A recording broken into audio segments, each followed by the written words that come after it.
You're live. Thank you. Now I need the chat.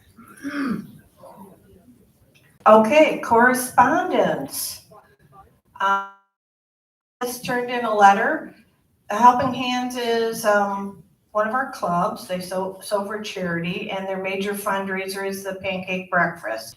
So they wrote a letter to the board asking approval for the February 14th and to waive any out of schedule pay, overtime charges, and they are requesting that people from the outside of our community be allowed to attend the pancake breakfast. So the motion would be to approve the outside attendance. May I have a second? Catherine seconds it. Any discussion? Okay, all in favor of allowing Helping Hands Pancake Breakfast to have outside attendance? All in favor? Okay, the next one is the ladies of Brookridge are having a soup-a-thon on December 5th from 3 to 7 for our residents and their invited guests. This is not open to outside attendance, so there does not need to be a motion. Okay, the third correspondence is a request from Stephanie Pop. Request approval to use my unit as a home office for property rental management. The motion would be to approve variance of deed restriction, Article 3, Section 12, single family use. Was there a comment on that one? Okay, I thought there was a sheet on that. Okay, second, so that we can open it for discussion? I'll second that. Discussion. Yeah.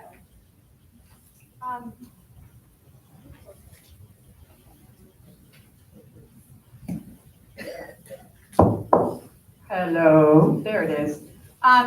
Stephanie Pop, you are not with us today. I have some questions. I'm the mother. You're the mother, Yes. but you're not Stephanie. I'm not Stephanie. Okay. But I want to talk to you. Can you come up to the microphone here?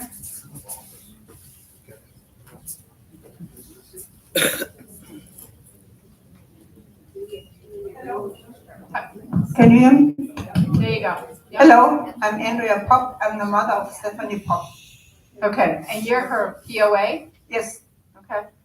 I have a few questions about this. The first question would be, she's asking to have a home office put in here. Yes. A home office. The business is only renting out the houses and that's it. Okay. Please, everybody, the back chatter. Thank you. Anybody else have any other questions? No? Jerry? Okay, when you're ready.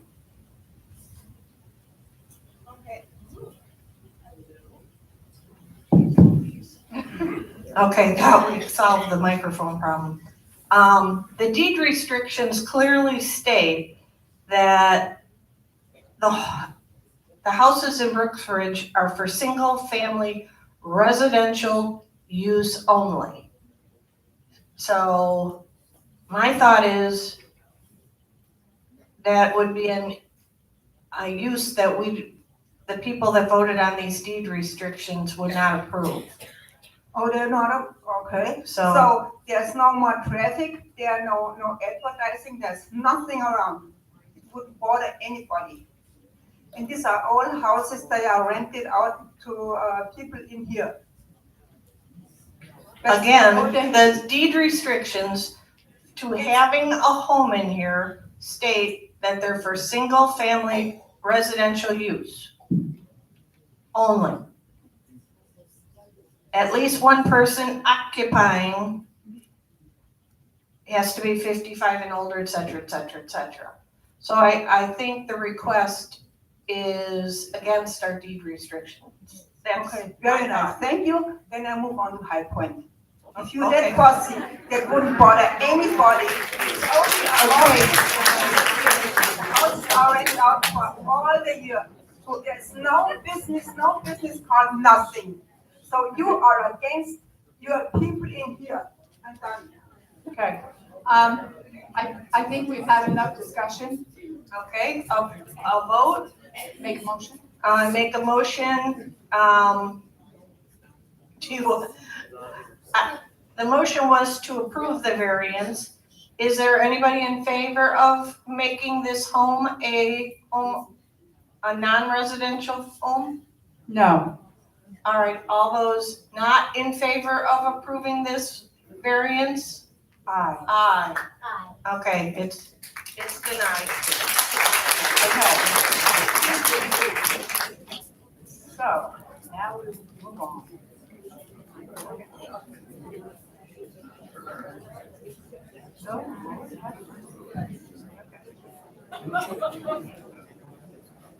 Okay. There we go.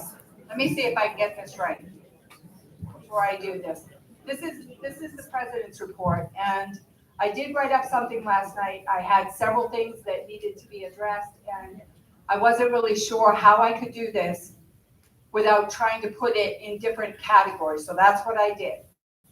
And I opened it up with, there are several matters currently taking place behind the scenes, some of which cannot be discussed at this time due to legal considerations.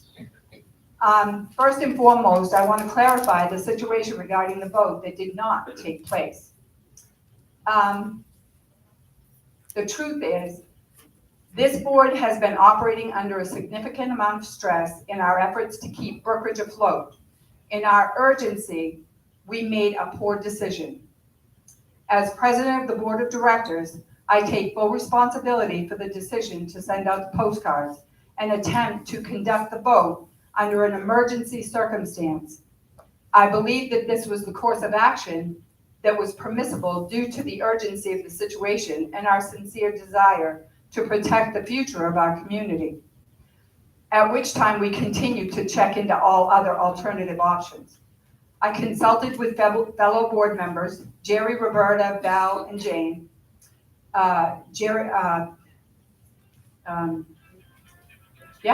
Can't even think. Somebody's phone's distracted me.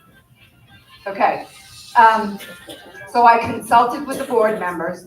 We held numerous discussions, Val, Jerry, Roberta, and I. We worked diligently to create and distribute the postcards, while Jane was on vacation.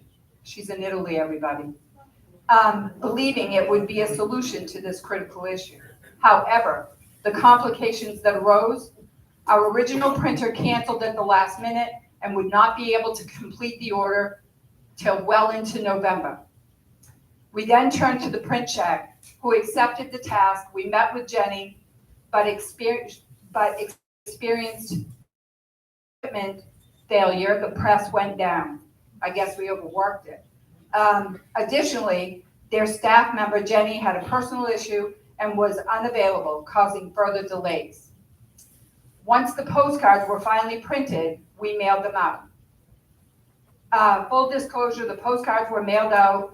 Val did come in to inform me that the time frame was not going to work. In speaking with our attorney, it was clear at that point, as he had replied to a previous email, that the time frame would definitely not work. We were told that due to, and I understand that people had a difficulty with the postal piece of what I said. I don't know if anybody's aware of this, but Canada's on strike as far as the postal unit, anything coming in or going out. So we have almost 2,000 residents that are in Canada. So that would have made it impossible in order to be able to take that. Okay, and I can hear all the chatter. We have 7,114 people that are registered people that live in Brookridge. Now, 7,114 people. Well, I guess it can, because that's what's registered. So, Okay, so the chatter can all wait till member comments, okay? If you have a question, please bring it to us then. Thank you. As a result, we canceled the vote. That is the truth. I sincerely apologize for this error, and I ask that you remember that I'm human. We're all human, not without flaw, and I am truly sorry for any confusion and concern that this has caused anyone. We are continuing to work on other alternatives, and we have two that are looking more prospective than they were before, so we're following that path instead. There was another vandalism act in Brookridge. It happened out at the pool, well, by the pool. An individual jumped the fence behind the pool pump house, damaging both the fence and one of the pool's heat pumps. AquaCal was called, and they responded quickly. They repaired all of the damage to the heat pumps and serviced the remaining 3 units. All heat pumps are now functioning. I want everybody to know that we utilized every ounce that we could of what they had down for us as being under warranty still, but it still wound up costing Brookridge $1,486.41. So I want everybody to be aware that this is not ending. We continue to resolve the safety issues, and I do know that the pool, they were talking about the pool not having any heat. They did say it gets cooler at night, warmer during the day. So in the morning when you first go in there, it may be between 80 and 82. Some people have reported it 79. But I can tell you that Sapphire Pools sends me their update every day, and I know it's time stamped, and it has the temperature of the pool at the time, and he has never sent me one. So, and he's there by 7:30 every morning, every Monday, Wednesday, and Friday. So that's what took place with that. We have an email communication issue, and I know that Roberta's going to speak to this in a minute. But there have been numerous concerns over the email communications. Several residents have reported not receiving their emails.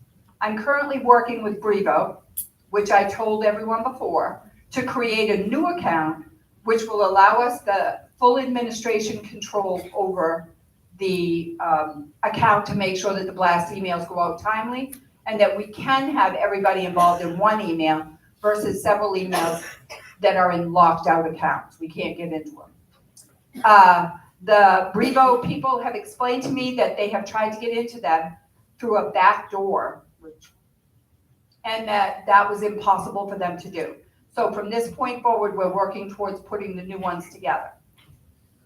So once that's done, we will take all of the emails that we have now, all of the ones that we keep piling on Roberta, she keeps taking them all, which is wonderful.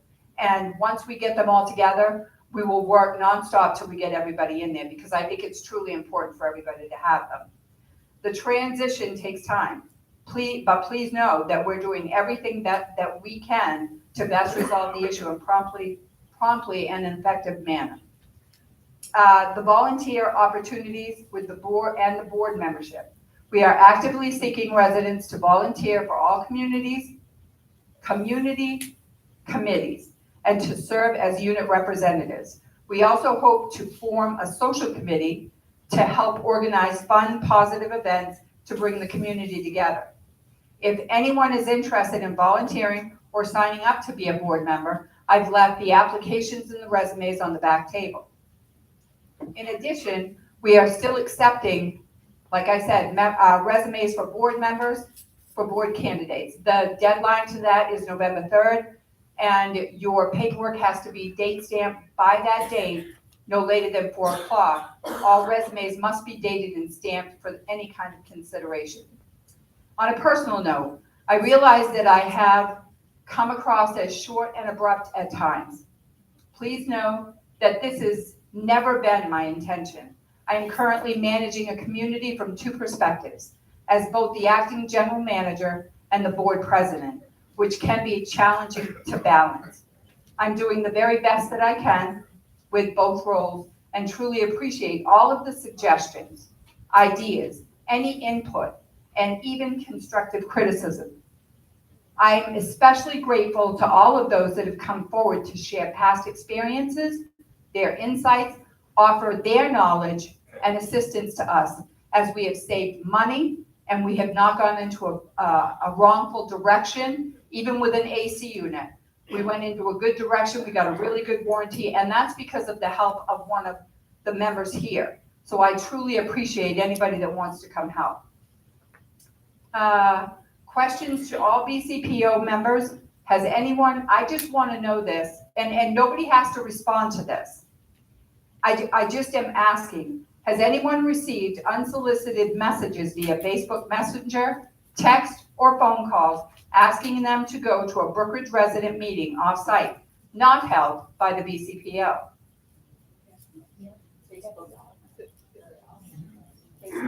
Okay, thank you for being honest about that. I just wanted to make sure the question was out there because we are aware of the petition that has been circulating, and in fact, we have 2 of them.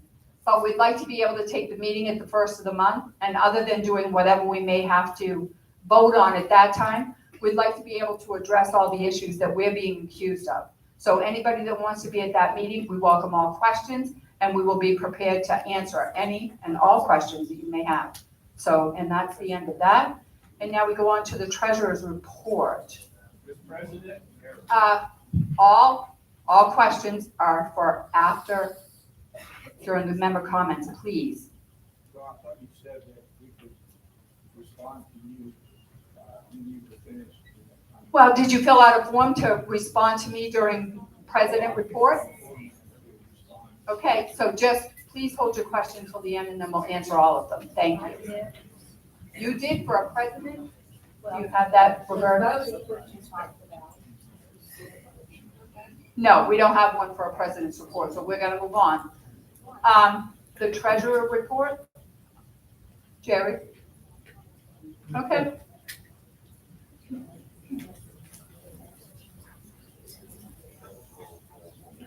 Okay. Okay, I'm gonna do my best with this. This sheet in front of me right here is, what I'm gonna hold up, is every bill we paid from January 1st to September 29th. That total is $532,532. That equates to an average bills per month, $9,000. The payroll is $32,000 every pay period. That means that's $62,000. That is a total of basically $121,000 it takes to run this place. I can tell you this and I have the deposit slips here, deposits right here in print, that the ACH is $45,000 a month. The deposits on these papers, the deposits where people write checks, they are approximately $77,000 for the month of September. If you add that plus the $145,000, that is a total of $122,000. For the month of September, the ACHs were still the same, $45,000, but we only collected $67,600 for a total of $112,601.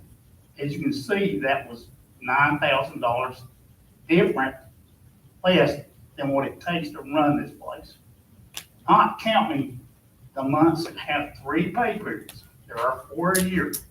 That is another $32,000 that we don't have, that we're not collecting. And like I said, I have paperwork to back all this up. So the months of that equal, we gotta have $155,000 coming in. And we only have 122 and 112. Means that's an average of about 116, 117. That is why we are short in money. That is why we was gonna call or try to have the meeting on Wednesday night, because it had to be at a board meeting on Wednesday night. So, and that was the reason for that. That was a complication with all the other stuff that's waiting. So now it can't be done. So we have to figure out some other way to go. And just so people know, I've got it right here. This right here is printout. This is the reserves for 2023. So this happened before. Yes, there you go. Well, you can't see them, but I got the paper. You can come look at them. Okay, this is the reserve fund. We can't transfer money to operating. Okay? But this reserve fund is in 23, in October, November, and December, money was moved from the reserves to the operating back to the reserves. For example, $15,001 on 10/25, $20,000 and $3 on 11/8, $40,000 $1 on 11/13, $22,000 $1 on 11/22, $22,000 again and $1 on 12/7. So we thought that was for paying repairs, but it was not. It was put in the operating so they can make the payroll. Because in December, one on here is $70,000. That was a web transfer. The only web transfer you can do with Brandon Bank is from the money market to the operating, or vice versa. This is the money market. It went into the operating fund, and less than a week later, it was paid. Part of it was paid in reserves, and the rest of it was used by Brookridge. So when people say that, and we were trying to save from doing that, we wasn't going to do the same thing this paper was doing. That's why we had to vote. So if anybody wants to see any of this paper, I'm welcome to show. And the other thing is, bear in mind, anybody that wants to come take a photo of the paper, make copies of the paper, they're all at the office. We just can't distribute them, that's all. We're trying to spare every cent that we can right now, unless it's a repair due to a risk. Okay, so we're gonna move on to the unfinished business, and we're gonna talk about the saunas that Jane Randall was taking care of. And what we'd like to do is we had brought them before, and there was only one change that they had to make.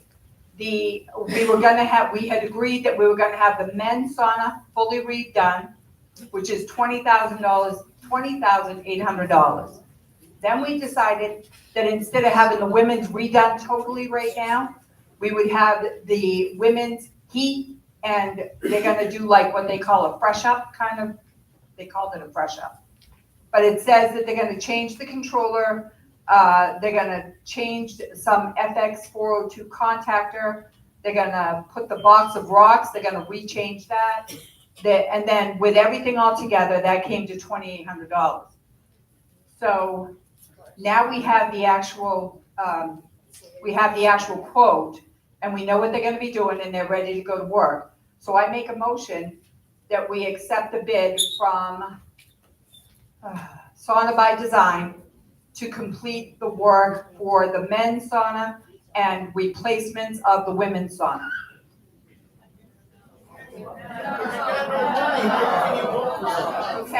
Okay, I want everybody to bear in mind that I'm just going to explain this very quickly. That money comes out of reserves. We have a line item for that. When you have a line item for that and it's an amenity, you have to make sure that it is up to date and running. That's why we work on the pool. That's why we work on the tennis courts. That's why we do all of those things, because they are your amenities. Whether or not you utilize it or not doesn't mean that other people in here do not, and they don't, that they want it back, because they do. And they pay their HOAs the same way you do. So it has a line item in the reserves, and that's what we're going based upon. And we're bringing it in at the lowest possible price that we can. so that everybody will be safe and have the sauna back. And we've been told by several people in here that due to medical conditions, they really need the sauna back here. How long is it gonna take? So now we've done it, and now I've made the motion. Val has seconded it, and do we have any discussion up here at the board? Yes, I have a question. Okay. Are they bonded, licensed, insured? Absolutely, all three of the above, and they'll be on the website. So, are we ready? Yes. All those in favor? Aye. Aye, thank you.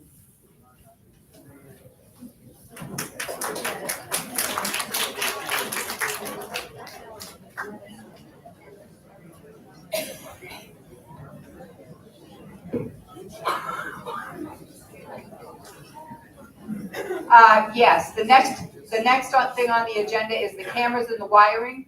I have been in touch with Brian. He's not going to be able to take the old wiring out. That still winds up being a fire issue, so therefore we've started looking for alternative bids in the community to come in and remove all of the old wiring. He said it looks like a mismatch of wiring for 20 years. He doesn't have any idea what's up there. So we have people that are gonna come in, they're gonna give us a quote for taking out the wiring and replacing the cameras that are here, because it needs to be done. The security needs to be updated, and we need to make sure that we adhere to the fire codes. So we don't have anything more on that, so we still wait on that. Right. I don't, okay, I'm good. Okay, so I wanna do something that's probably not, I wanna take the RB committee, the ABRC, the ACC, the unit reps, and our new, I don't know where she is, she's gotta be in here somewhere, Gladys. We are going to take care of swearing in all of the people. There are several, thank you very much all, that have come forward. And I'd like to do them all up here by the stage, on the stage, so everybody can see them, except for a couple, because they have a problem with some other things. So, and I would like to be able to swear in the newly appointed board member who will be taking David Henry's place until March. So if all of you can come forward. No. What about the election committee? Oh, we have to do the. Oh, okay. See, I'm way ahead of me. Oh, okay, so we'll do What that about first. the election committee? Oh, yes, all of the committees, all of them. Okay, so I'll do what Val said. I was gonna try to pull it all together and just get everybody done at once, but I can't do that. So, okay, so I make a motion to fill David Henry's board position of director. And any discussion? All those in favor? Aye. Okay. Then next, do I have to do these people by name as well? You're going to meet her when I bring her up. Okay? Okay. Do you want it? Her name is Gladys Moore. Gladys, where are you? Can you come on up and join us? Everybody wants to see you and know who you are.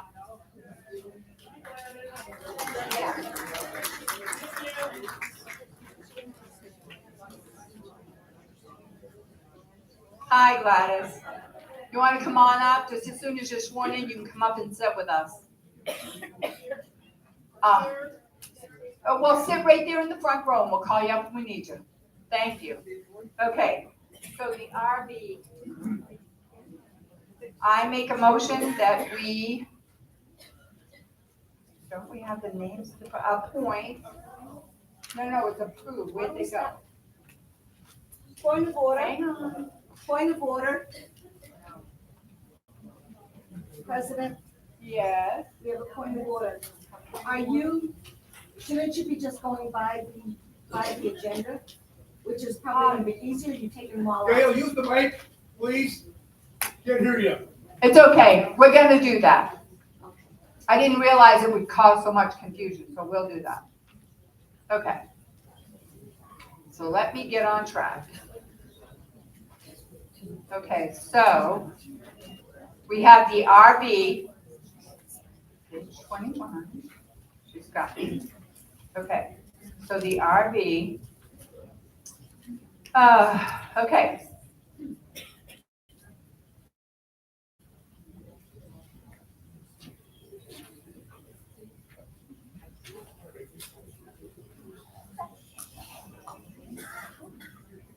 Okay,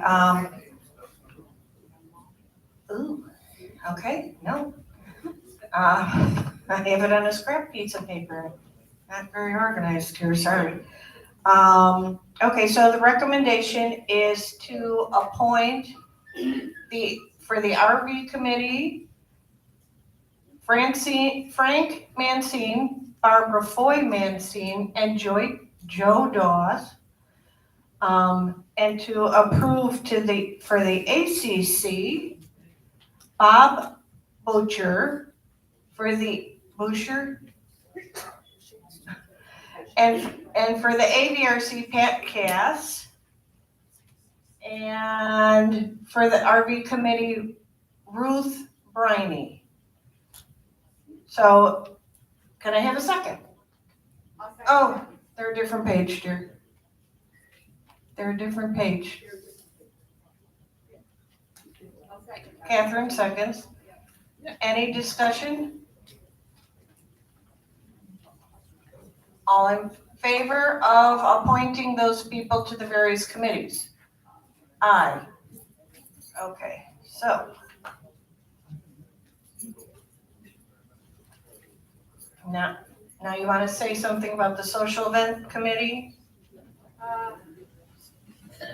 The only thing I want to say about the social event committee is that we have the holidays up and coming. I think it's critical that we all try to enjoy the holiday as best we can. I'd like to be able to see somebody come forward or some bodies come forward and start planning some of these social events. I know that we've reached out to have the Christmas golf cart decoration event take place. There are several things that are going on. We have pancake breakfasts coming up and what have you. Christmas things, Halloween things that are coming up. And we need somebody on for social events in order to be able to take the reins and pull everybody into a fun direction. So anybody that's interested, please grab one of the applications up on the back table, fill it out, and make sure you drop it off at the office. We'd appreciate that. Thank you.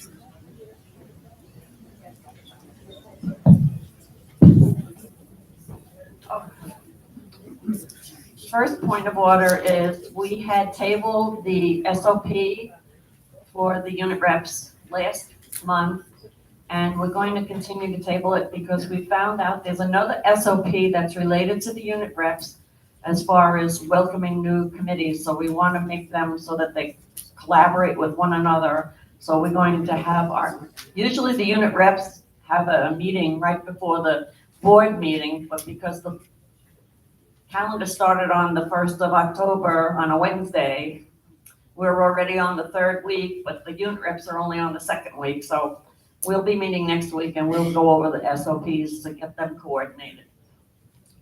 But we need to welcome new members. We have Jim Huffman. He's already been on the board and doing work for us. And then we have, what is his name? Nicholas May. Nicholas Maines is also going to be a new addition to our committee.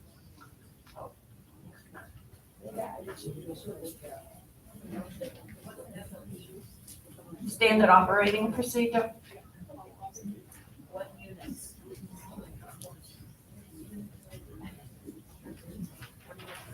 Unit 6. Make a motion. Unit 6.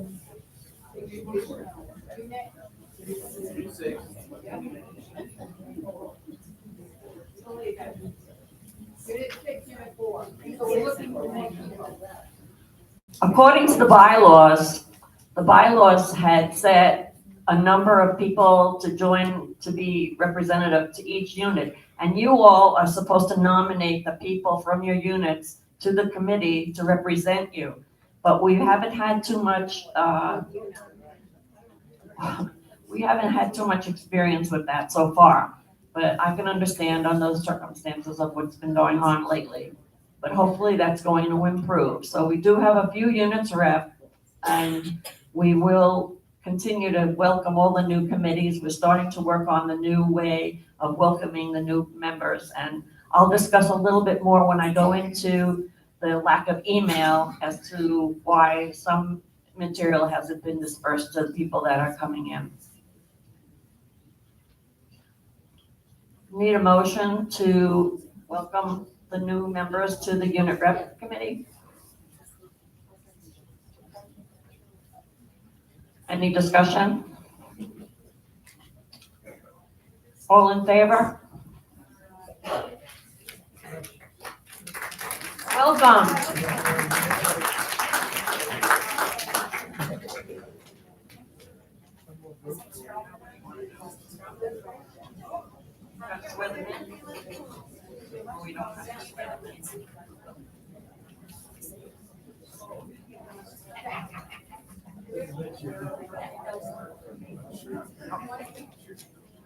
Once we get done, we're gonna swear everybody in all at once, instead of doing it all at separate times. Next on the agenda is, the tennis pickleball court electrical repair. We've had EC Solutions in here. They've been here on 4 separate occasions. I know that we had discussed it at the last board meeting. There is a safety issue out there. The tennis court will be closed, I believe it's 12 to 2 on Friday.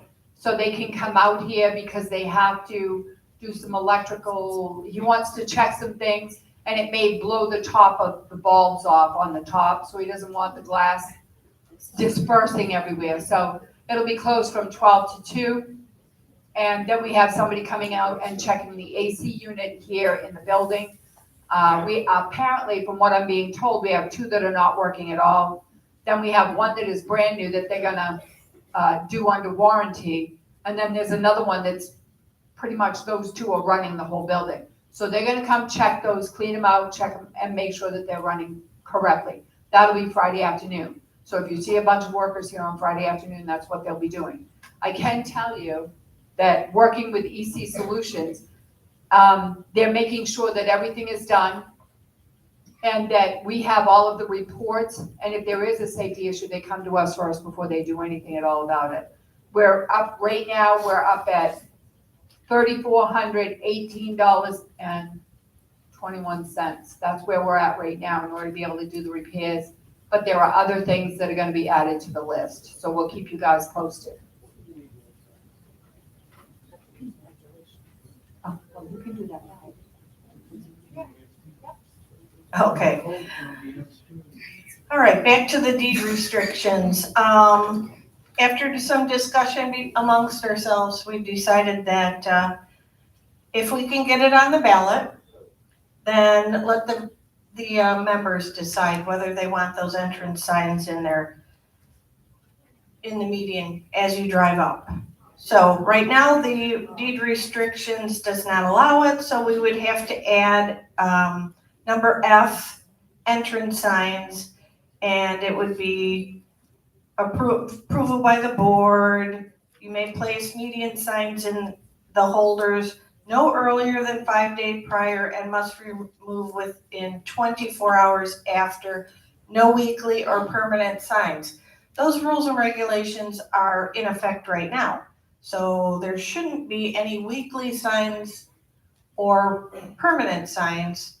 They should be taken down. But we'll try to get an idea from you members by putting it to a vote. So I motion to place it on the annual meeting ballot in March and add F to Article 3, Section 11 of the deed restrictions. Did you have a piece of paper for that, Gail? I did. Can I have a second? Oh, Thank you, Roberta. Okay, discussion, and we did have a piece of paper from Gail. Come on up.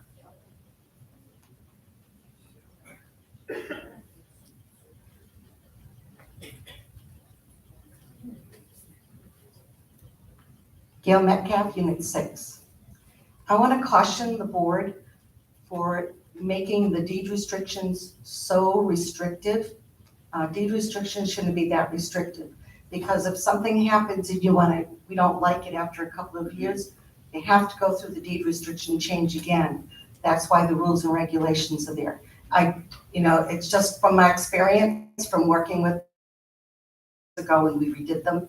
So I just want to caution you that I don't think it's a good idea to change the deed restriction just to enforce the rules and regulations.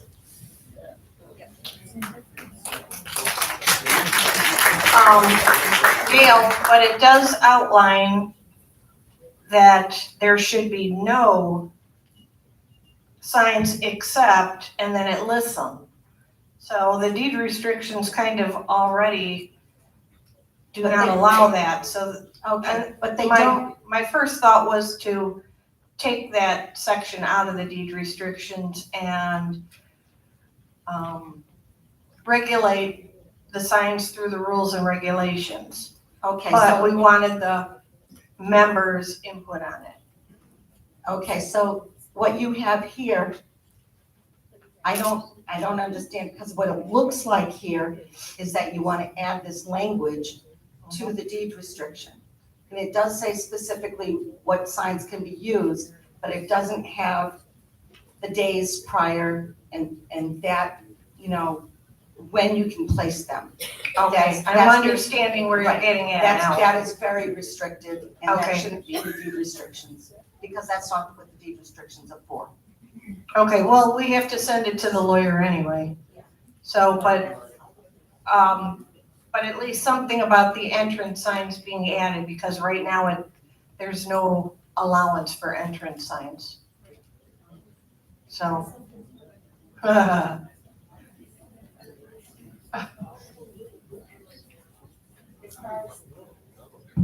As far as there not being anything for entrance signs, there are some things that are just, we have signage, and the entrance signs, they don't always go with what's said in the deed restrictions. Those were signs that, they've been there, I've been here 11 years, so I don't know how long they've been here, probably forever. And that's just to let people know what's going on in the neighborhood. But on the other hand, I feel very strongly about you keeping the, 5 days before, you take them down the day after. That's in our rules, that's in your SOPs. So if we follow those and we enforce those, then it's a done deal. People will get it after a while.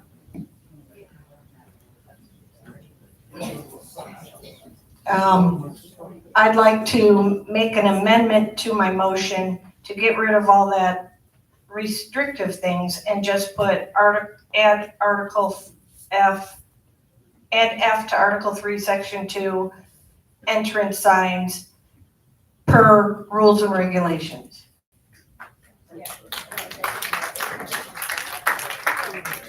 Who seconded that? Roberta. Would you second the amendment?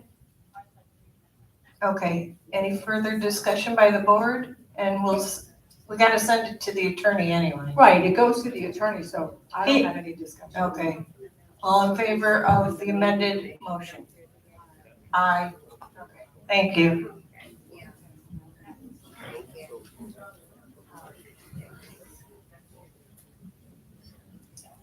Okay, now, action committee. We have.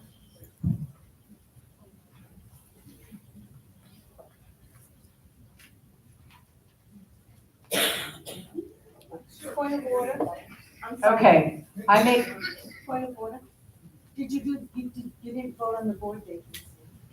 yes, that's Gladys Moore, she's up front with all of us. Oh, you voted on it? We went We went out of order because I did the pickleball while I had my numbers in front of me. I apologize for that. Now we're going to talk about the election committee, the approval of the election committee. So I make a motion that we approve Lynn Devos, Vivian Blair, Carol Hill, and Pat Cass, all to the election committee. Any discussion? All those in favor? Aye. Okay, so I'm going to ask everybody that's joining a committee, if you'll please come up to closer to the stage so everybody can see you, and we'll do the swearing process.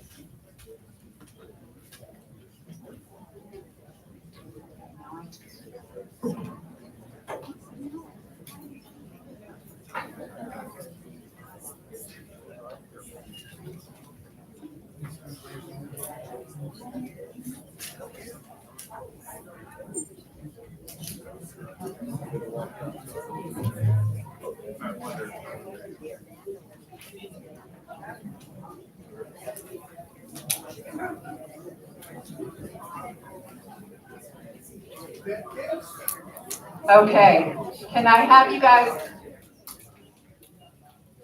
Let me get down here, so you can get some order. Okay, I need everybody up here by the stage. Vivian, can you follow me? Yes, ma'am. Thank you. Election committee right over here with Miss Vivian. Thank you. And then can we have the RV people? RV people on the other side of Miss Vivian, which is right over there. Great. And then we need unit reps right here. And are we all good? Okay, you stay right there, and you are the ABRC, correct? ACC. Do we have the ABRC person here? Pat, oh yeah, you're gonna have to do both. So can we set you in here between the two of them? That's fine, you're fine. You're fine. Okay, so everybody, could you say who you are, what unit you're gonna be in? And for the people that are at the unit reps, if you know your unit, could you please say that? And then we'll move forward to swearing everybody in. Go ahead, we'll start here. Gladys Moore, I'm in Unit 6. Jim Hoffman, I'm in Unit 6, representative for 6. Nick Man's Unit 4. Bob Boucher, ACC Committee. Pat Cass, I'm in Unit 6. Carol Hill, Unit 1. Lynn Devos, Unit 4. Vivian Blair, Unit 4. Ruth Briney, Unit 1. Barbara Foy, Unit 2. Frank Mancini, Unit 2. Joe Dawes, Unit 4. Thank you, everybody. Okay, so if we can all raise our right hand, we have quite a crew here tonight. I love that. I put my glasses on. That'll work. Okay. Installing liaisons, unit reps, RV, appointing a board member, and we have the election committee. We have so many of you tonight.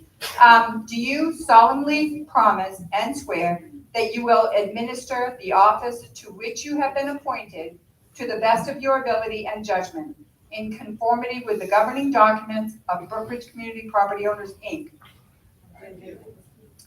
That you will, in all your acts, be governed by the principles of honesty, justice, fair play, and in every manner possible, endeavor to promote and safeguard the best interests of the citizens of Brookridge and the welfare of its membership. Do you swear? Again, you may lower your hands. By virtue of the authority conferred upon me, I do hereby proclaim you as duly appointed.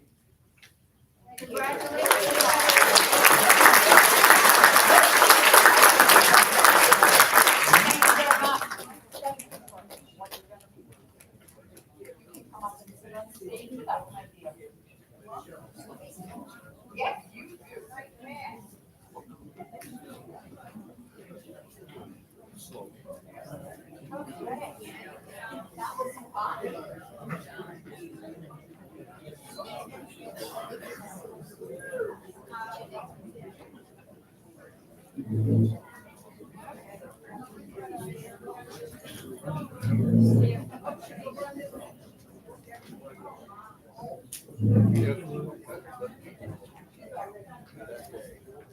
Okay, so here we go, on to the next topic, which is, the variance of the setback for the lanai.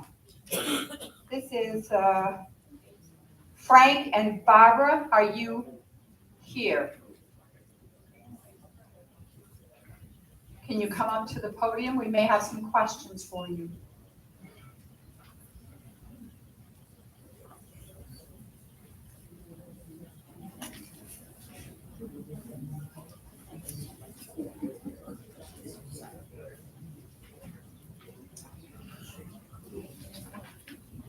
Hello. Okay, so I've read through your paperwork and I've been updated through George, and I know that the ACC has denied your variance. So you decided to appeal and bring it to the board. So the floor is yours. If you could get the mic.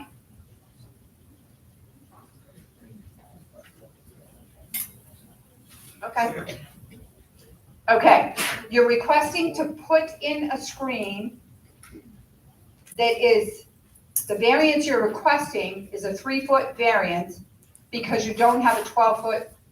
Your lot is like a diagonal kind of lot, okay?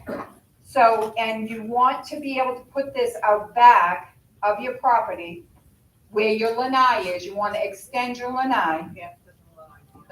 Okay, and you want to do it 12 by 12, and on one place you only have 9 feet because of this crooked kind of piece of property. Okay. Right, it's right, and so therefore, you only have 9 feet, not, so you're missing some, okay. Okay, so you already have, stone down, you have, okay, pavers down, and you've talked about getting a cement pad there, which is fine.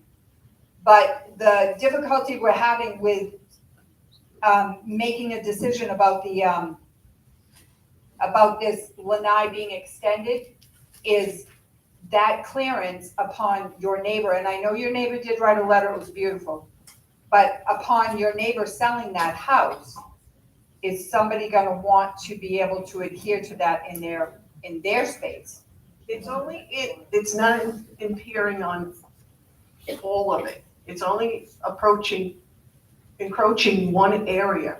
Correct. Because of the angle. Correct, but that's at a corner, it creates that corner on that lot. And so I've been by the house and I've looked there. I mean, and I know that you guys have had the chance to look at the paperwork. Does anybody else have any other questions? My concern is that you're asking for a variance that's rather good sized, and it's on a crooked lot that's sort of diagonal. And I know that, that we were told that you had requested in the front to have a ramp put in the front. Yes, and we were denied. We have no paperwork for any ramp. Whenever there is a ramp that they come to us, we absolutely, that's the first thing we do is approve that. Okay, we gave George a letter explaining why it didn't show the ramp. Correct, and I did hear that explanation, but I've gone through the file and I don't see it anywhere. The only thing I see is you had requested for the steps to be widened and lengthened. Yeah, it was supposed to be a ramp, not the steps. Okay, but it doesn't say ramp. It Okay, says- you cannot get into my front door without stepping back on the steps. So if you're trying to get in your house, you have to step back onto a step. Okay. So that's why we wanted to extend it a little bit Mhm. and put the ramp in. Correct, And- but you have a very small amount of space in the front. You've already Yes. gone to the, right. Yeah, we that's were going to infringe on the property line. Correct, but for a ramp, there's never been a ramp that has been denied.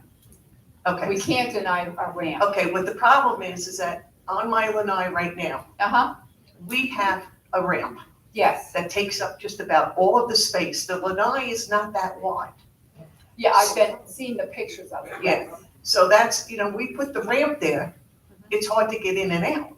Okay, You can't sit out there because the ramp per the American Disability Act, we had to do it the length that they said and what angles. And that's why we asked for the variance, so that we're able to sit back out there. well, I mean, I don't know if anybody else has any questions, but I'd like you to, is there a reason why this ramp can't be you can't ask us for the ramp again, so it can go back out front and not in the back lanai?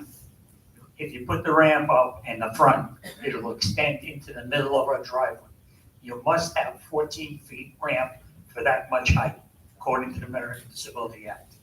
Okay, and you need that much height to get into your, Yeah. Okay. It would be right in the middle of our driveway. There again, we're gonna have to step back on the ramp to get into the front door. That's why we did it in the back door, on the lanai. okay. Well, I've asked all my questions. Anybody else have any?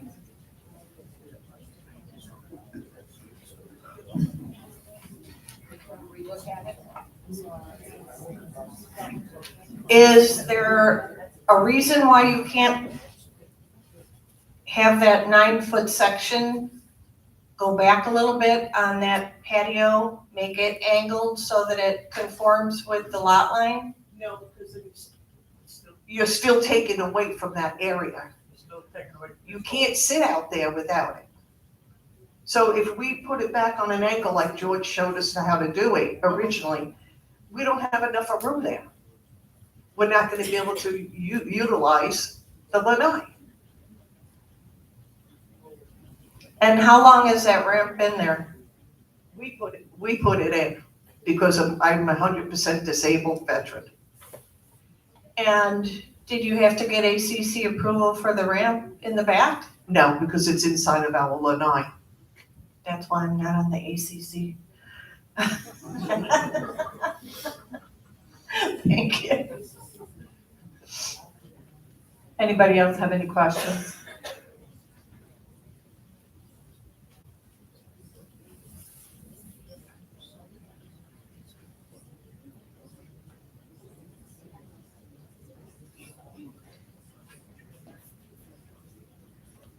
I'm curious on this, on the picture here, you have a 12-foot setback, and then a 9-foot in the middle. Is that where I'm confused there.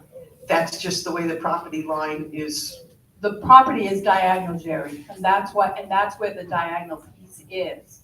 So that's why they're requesting it. Well, my opinion is that I'm okay with giving them a variance because there is certain homes in here that do not have a 12-foot setback. And that's for a fact, and one on Nickelodeon that I used to live in, that property only has 9 foot on the side, on the left side when you look at it from the street to the next house. Well, my whole thing is, first of all, I don't understand why they didn't put, because they could have made it concessions to the front. But we were turned down by the other board. We were denied.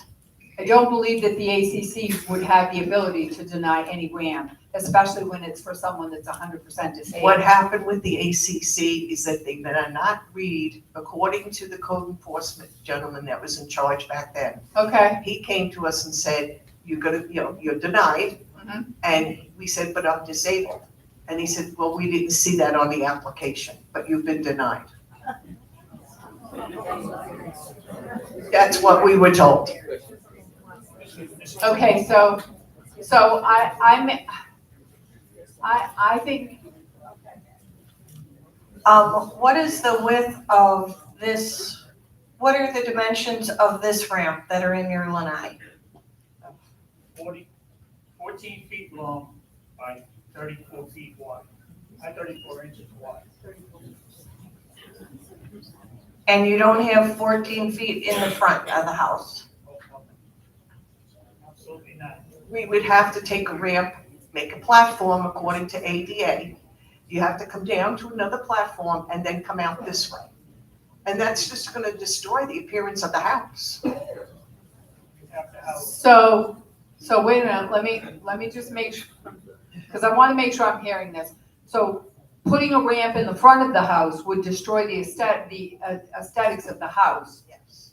and therefore you don't want to put that in the front of the house. We would prefer to have it in the back You because this way. prefer to have it in the back. Yeah, because it's not ruining anything. Plus, the front has already been completed, which means we would have to tear all that apart.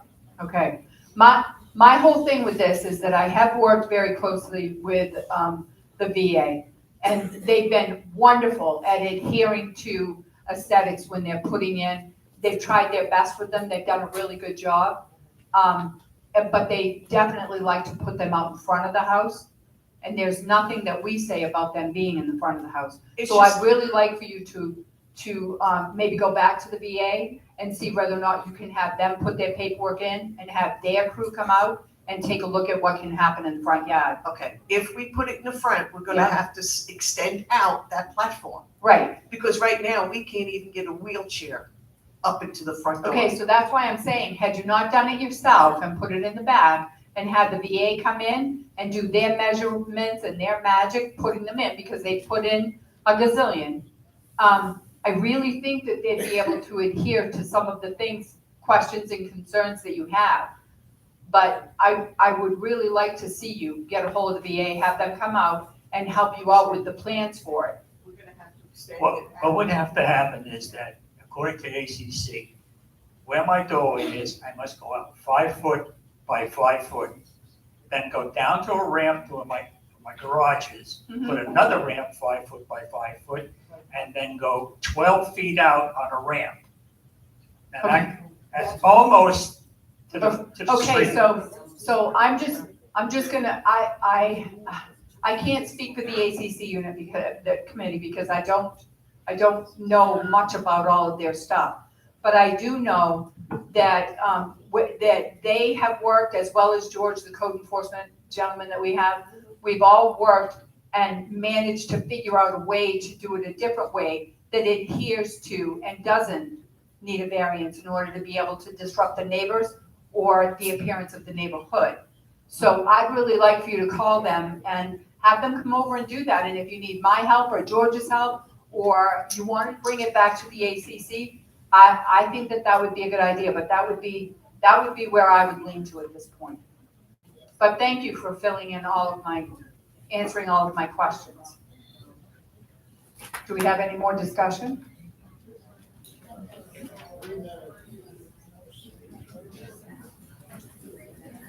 Yeah, I make a motion that we table this variance for this screened room, the lanai in the back of the house, until you guys can get a hold of the VA, have them come out and see if they can work some magic, and you can work with code enforcement, because I know that George would love to be able to assist anybody with being able to make sure that they can adhere to not only the ACC's, our regulations for here for the BCBO, but make sure that the aesthetics of the house is appealing to everybody. So basically, the stone that's out there now in the back, which was there when we moved in, Right. that's not within code either then, correct? I don't know. All I know is I went over and looked at your property. I believe that the stone that was put in there would have had to have gone through the ACC in order to be able to get approval to be put in. We don't know because it was there when we moved in. Okay, And like George said, originally, it wasn't a 12-foot thing. It was only 10, and then the rules changed. okay, so I'd like to be able to table this until the November meeting and allow you the opportunity to be able to look into it further or come meet with us and talk to us, and maybe we can come up with a plan. Okay. Okay? Thank you very much. Who seconded the motion? I think it was you, Val. Any other discussion? All those in favor? Aye. To table it until November 19th board meeting. Thank you. Now we open it up to the review. Oh, yeah. Right. Okay, you said that one down. Thanks.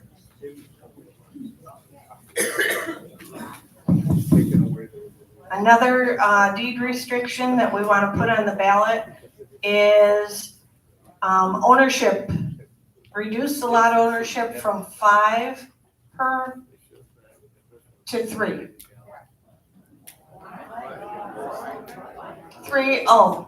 So I motion that a vote go to the members, so the members would get to decide this, to approve an update to deed restriction, Article 3, Section 30, to reduce the lot ownership to 3 lots.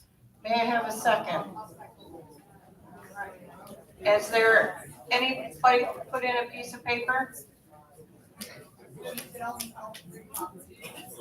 That is correct. Hang on, let's see if anybody, no, okay. You put one in? Okay. Okay.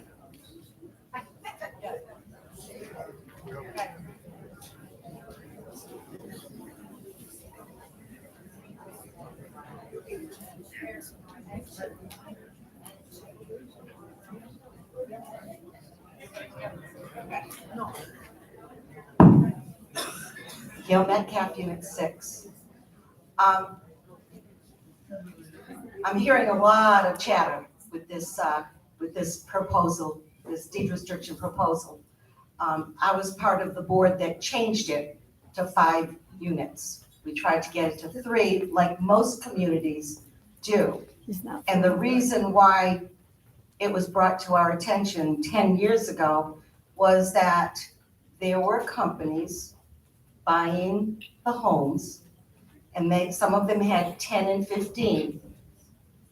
The reason it affects us is because if you get enough people that are renters, so you have blocks of people voting against a 55-plus community, voting against all of our deed restrictions and voting to not have background checks. That is for our safety as a community. And I know this because I was part of the board that we spent a whole year looking at this. And I have no problem with us going to 3. Now that means that the people that are still here have those properties, correct?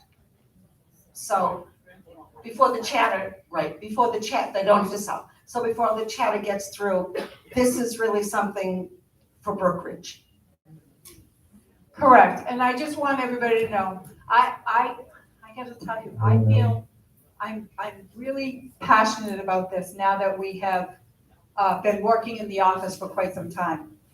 I don't know if any of you are aware of this, but there are property management companies that are out there, and they're buying properties in Brookridge, and we have one right now that owns 19 properties in Brookridge. 19. And he's wound up sliding around through the rules and doing all of these different things. So we're working towards putting an end to that. They come in here, they buy the property. We don't mind if somebody comes in, buys it, wants to renovate it and turn it over. That's great. But when you come in here and you buy these and you're renting them out, they don't adhere to coming in, making sure the background checks are done. They don't adhere to the fact that you can't have children in there. They rent it out to people that have babies, 8-year-olds. We had somebody that we found out was living in there that had 2 children. She was hiding them. These are the things that we've been looking at and that we want to stop. So we feel that if we go back to 3, and that doesn't mean that the people that have bought 5 in here will have to sell their homes. If you own 5, you'll be able to keep them from this day backwards. But from this day forward, it'll be 3 only. And the regulations are going to get a whole lot stricter, I can tell you that, because, like I said, I believe that we're all passionate about this because we've seen these numbers. We have a young lady that has 2 daughters, and she's got 9 properties, and she has some of her properties in her daughter's names. So we're taking care of that piece. You need to sign that over to your daughter. You cannot have anything to do with that property. Well, she's not happy with that answer, so we're waiting to figure out what's going on with that. She lives in Germany. One of her daughters they all live out of the country, but they own the properties in here. So we really need to start paying attention to who's coming in here and how they're getting in here and stop that from happening. Otherwise, this is gonna wind up being a trailer park full of families that have children, grandchildren, stepchildren, people living all through the house. And I believe that this needs to go to the membership for a vote.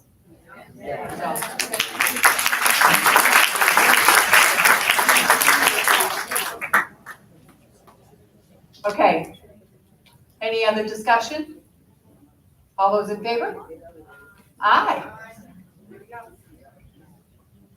We're gonna open it up for director's comments. I didn't have any other notifications for that. No, we don't have any more over here. Okay, so we're good. So we're going on to directors. Val?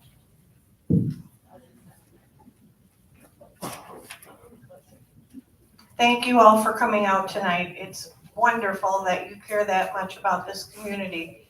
And thank you for all the volunteers that stood up today and volunteered, because one of the reasons why Brookridge is such a good community is because we have the volunteers that are willing to step up.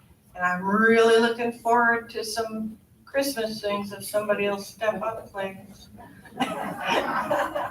So that's it. Okay, Roberta?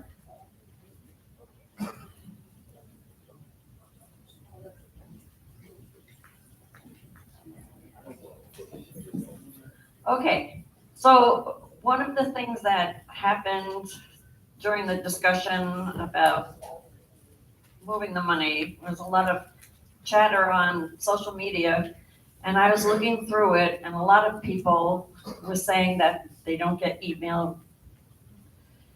And so I copied down the names of some of the ones that I saw that were saying that they didn't have any, weren't getting their emails. And it's come to now 17 people, and I'm assuring myself that there's probably many more than that.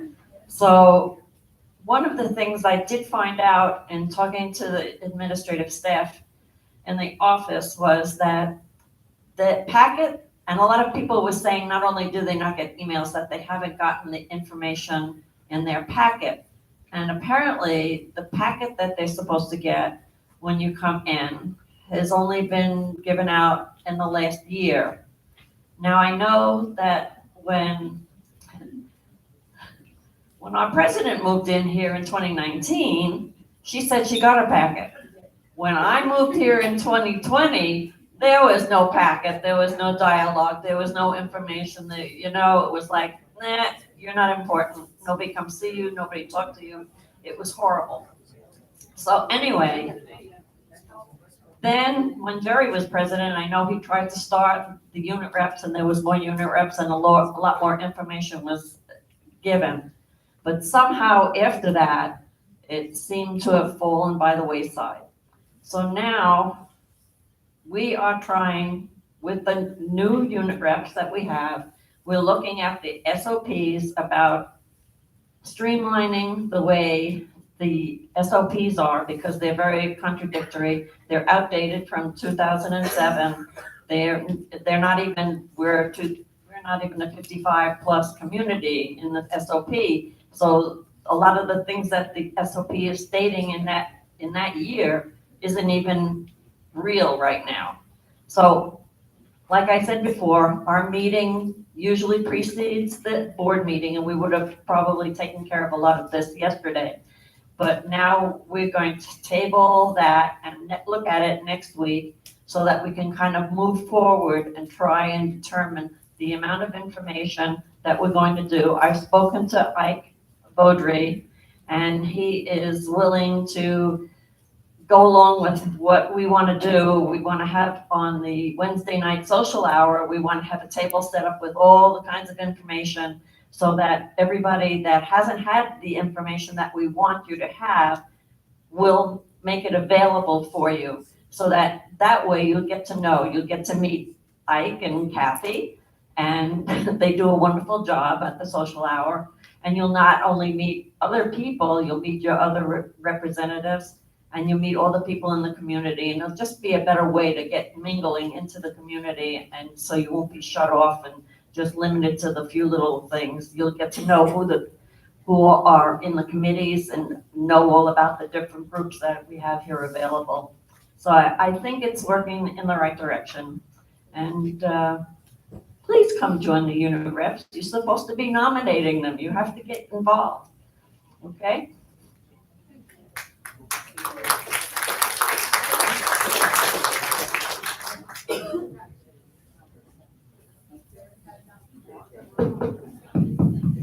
Okay, Gladys, would you like to say hi and tell us a little bit about you?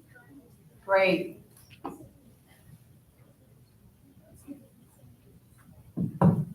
Hi, I'm new here. I've only been here 2 years. We moved here from Hernando Beach over on the coast. We got tired of being flooded out. Did that 3 times. It wasn't fun. I had a ground level house. It's very stressful. So I was very happy to be here, and I really like Brookridge. It's very different. I spent 30 years in Hernando Beach. I worked on their property owners association there and various organizations there, and it's a community of 2,500 lots, so about the same size as here. And I did, by the time I left, knew pretty much everybody in there. I'm looking forward to being on this and being involved in Brookridge. I find it an exciting community with lots going on. I hailed here from Indiana. I have a banking background. I've been in real estate. I've done genealogy research for 40 years, so I'm really good at documents and looking things up.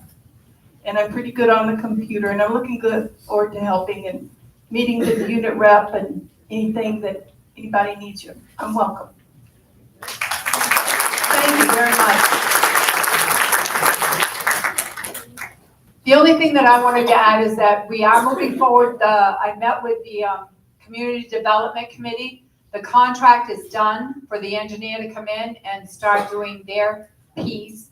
And all we're waiting for is their approval. Then we'll all sign on the dotted line for them to be able to get their donated funds already in order to be able to start this process for that secondary gate. So I wanted to make sure I let everybody know it's coming. So finally, yes. And when the vote passes the budget in November, everybody, they will have a line item of their own. So we'll be able to make sure that, we can assist as much as possible. And you guys will be involved in that every step of the way as well. So there you go.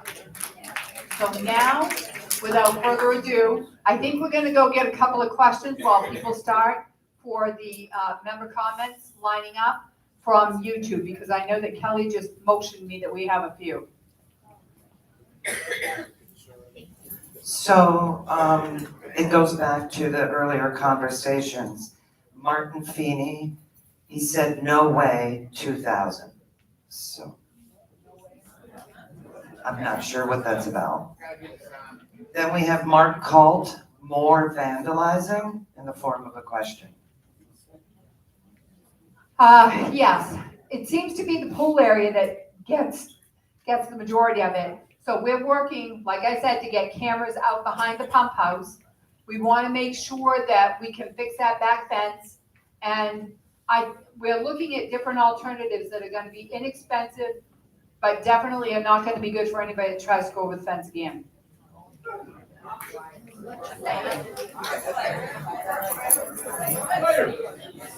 The next question is from John Lamore. Is the gate still not working after 2 months? Okay, I can tell you that the gate has finally come. They've been working, Public Works has been working on it for 2 days. It is now one of those breakaway gates.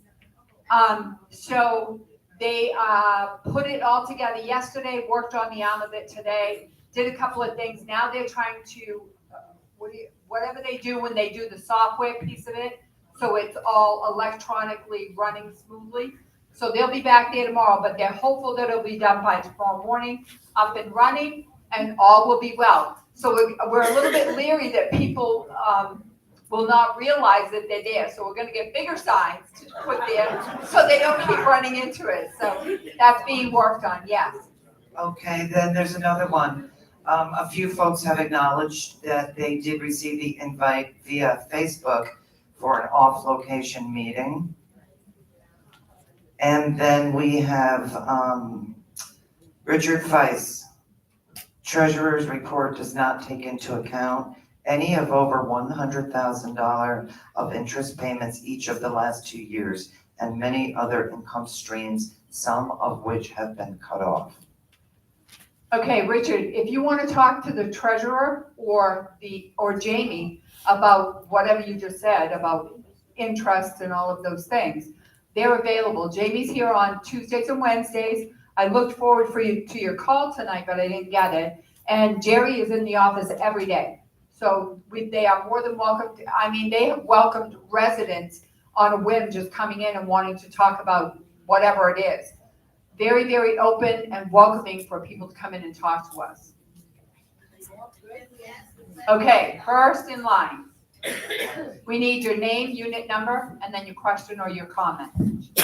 I'm Georgiana Gregorio, I'm at Unit 6, and I'm here representing the exercise club that we have here. It's been in business for over 20 years, and we keep getting pushed aside for these meetings during the daytime. This morning, we couldn't get in here to exercise because all these chairs were set up from the day before. So, and we didn't get any notification. So everybody was showing up, and what we did was we worked out in the other room. That when you close those doors, we worked out there. But one of the things I would like to say is, why was there no discussion with our club to take over on the first Wednesday of every month?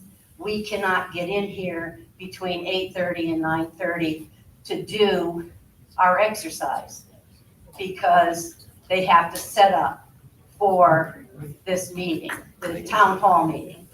That's one of the questions, and I'd like, let's talk about it. Okay, I do know, and if anybody remembers that was here at the time, we had a horrible time trying to figure out a date and a time that would work for everybody in the clubhouse and then us as well, so that we could have that. But we're supposed to have 2 meetings a month, one on the first Wednesday and one on the third, or one in the first week, one in the third. So Wednesday was the date. We did pick Monday, then we picked Tuesday, then we went to Wednesday. We have to have that meeting because we have to adhere to what the membership is requesting, which is the meetings.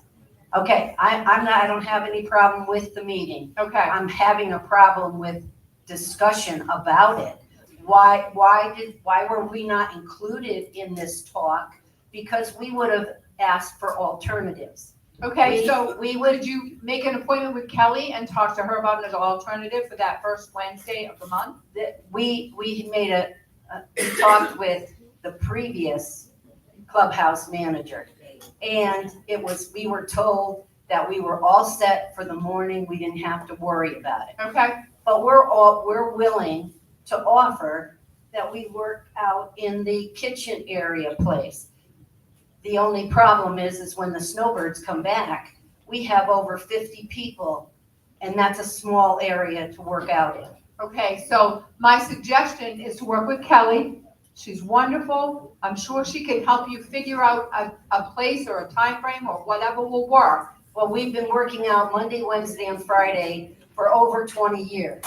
So why weren't we included in this meeting that took place? The meeting was wide open. We sat here and talked, not just once, but twice, because we tried to figure out dates. Okay, maybe Kelly can speak to that. If I may, I just wanted to mention that all the news and views say that it is the first Monday at 10, and it's also the first Wednesday at 10 and the second Wednesday at 10. And my thought is, I don't know how we can set up that quickly with other activities coming in. We've been called away. Where's our pinochle set up? Where's our euchre set up? While we're trying to set up for something this large. And also I'm concerned that if you did take the other room during the workshop meetings, that the music would be very loud. No. No, Remember, I just said that we are here from 8:30 in the morning till 9:30. Your meeting starts at 10, we're gone. half an hour is not adequate for sometimes two people. Well, I'm talking about if we're in the other room. Nobody is going to hear us because we're gone. At 10, I see what you mean. Okay, that makes sense. Would you remind me before your next class so we can figure out the room together? Yep, Thank that's you. fine. Now, the second meeting, we've never had a problem with that one because it's in a different area, apparently. Because they're not meeting in here on the second Wednesday in the morning. Maybe it's in the evening, I don't know. Actually, I think the problem is when we set up early. For example, if we set up the day before, then you come in to exercise and all this is here for the What? Wednesday night meeting.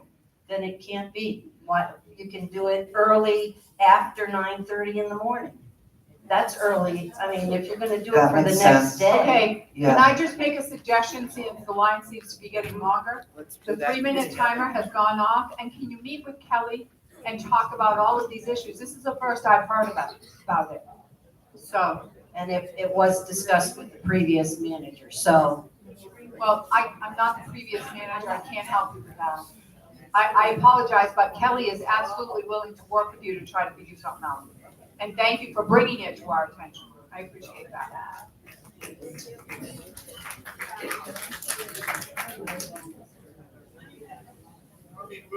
You hear me? Here we go. Is that okay? It's okay, isn't it? Well, that's an internet to war. Oh, okay. Okay. Rich Stratton, Unit 3. I'm gonna fill you in on a few things coming up. Let's not forget the Halloween party, October 25th, 7 and 10.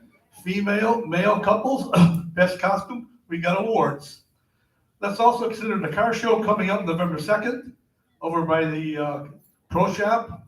Starts at 9 a.m. Registration 7:30 to 9. Have you ever seen the movie American Graffiti? We're gonna have the 32 Deuce Coupe there. Paul Lamasse's car from American Graffiti, something different.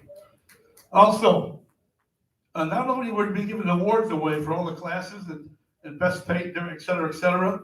I've gone out, all the participants that bring the car in, they're gonna be able to get 19 oil changes, 50 envelopes full of coupons for food. They're gonna pay 20 and probably get $50 to $70 on the way out. All the car participants. Good, you over here real quick. Don't forget, the shop is open for the food. We have live entertainment at the shop over there, and they have special events going on. We're going to give away baskets with wine, of course, Red Solo Cup event, and a golf contest on the putting green. Hope to see you there. Now, the biggest one is check your calendar for November 15th. The Beach Boys will be on stage right back at me. The Beach Boys. The Beach Boys are going to be here. You know what they told me? You may even buy a brand new 409. We know what that is. Don't we know what 409 is? Yeah, so that's going to go on here coming up on the 15th. Don't forget that. And also the tickets for the Halloween party and the Beach Boys not sold at the door. You got to get a hold of Thad. If you want his phone number, I'll be sitting up here. I'll give you that. And we'll go take care of business. Thank you very much. Have a good day.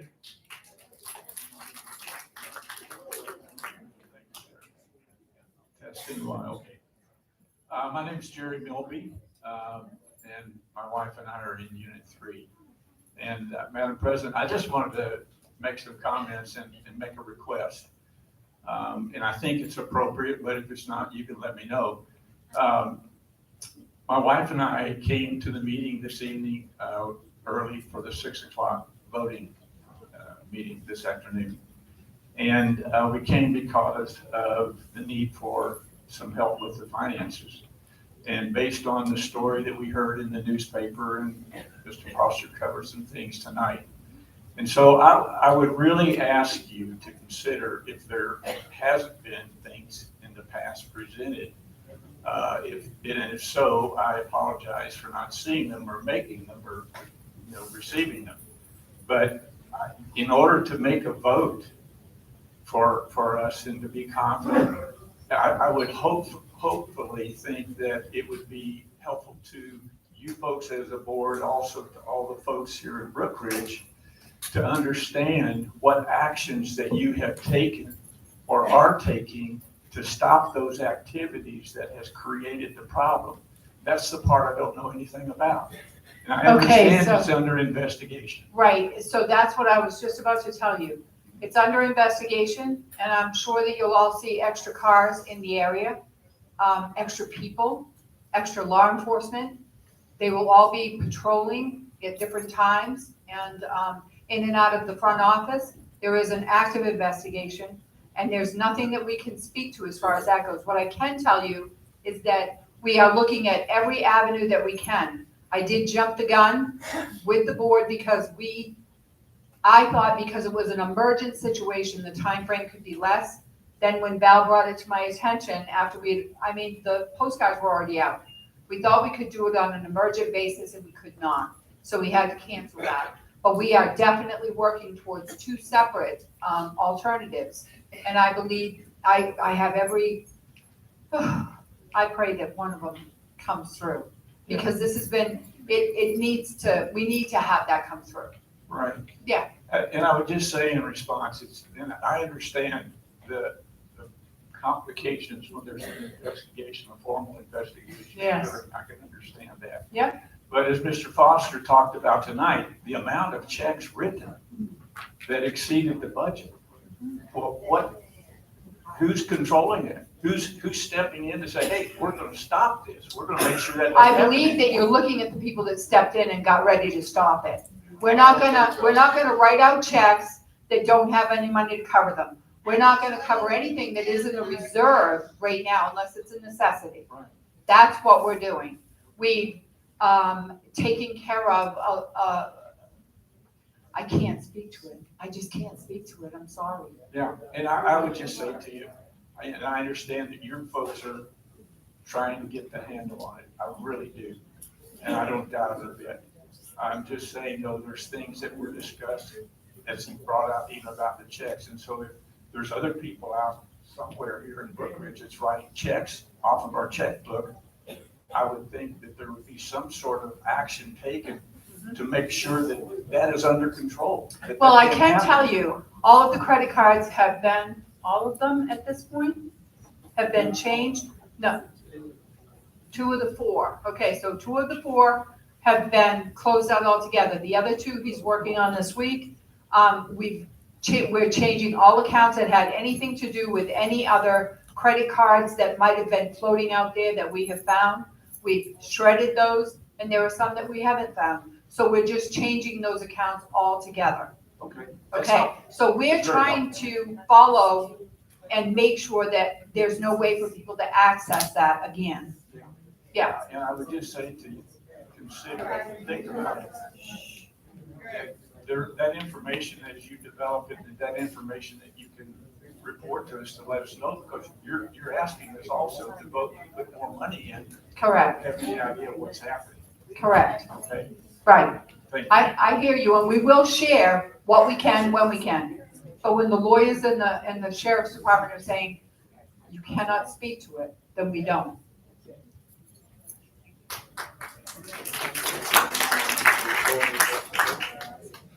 Gail Metcalf, Unit 6. I have a couple of questions that came up tonight. First of all, we have a new insurance company. Do we have sinkhole insurance? Do we have sinkhole coverage? Because a couple of years ago, when there was a board that wanted to change the insurance, they said all new insurance that was written, we will lose our sinkhole insurance, our sinkhole coverage. So if you could just check on that, okay? Another thing is, When will the paperwork go out for the budget vote? We pick it up tomorrow, all of the envelopes and stuff, we'll be stuffing, labeling, doing all of those things, and they all go out by Friday. Perfect. Well within the time frame. That's, we want to make sure that it's done right.